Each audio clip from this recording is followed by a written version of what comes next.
Welcome! Today, we'll show you how to set up a Rogers Xfinity Wi-Fi Boost Pod using the Rogers Xfinity app. Let's go! Before we begin, make sure your Rogers Xfinity Internet is set up and that you've downloaded the Rogers Xfinity app on your phone. Also, check that your phone's Bluetooth setting is turned on. Now, open the Rogers Xfinity app and sign in using your MyRogers username and password. From the Overview page, select the account icon.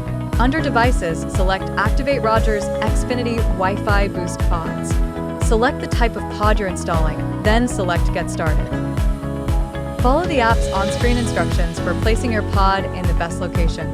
An ideal spot is one that's indoors, halfway between your Rogers Xfinity gateway and an area without Wi-Fi coverage.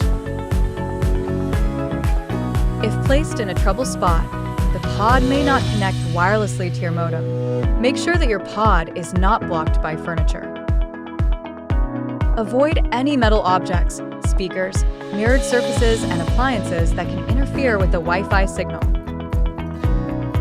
Avoid placing your pod near heat sources or in areas with moisture. Plug your pod directly into an electrical outlet. Do not plug into a power bar, extension cord, or an electrical outlet controlled by a dimmer or wall switch, which can accidentally be turned off. When your pod is plugged in, select Plugged In, Ready to Go.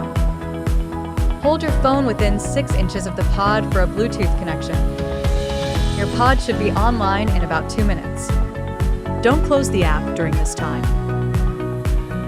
If the pod does not come online, try another electrical outlet, keeping in mind the placement tips. When prompted by the app, name your pod for easy identification.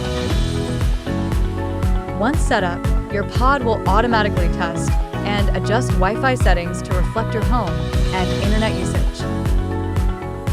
This process will help improve your Wi-Fi and can take up to 72 hours. That's it. Now you know how to set up a Rogers Xfinity Wi-Fi Boost Pod.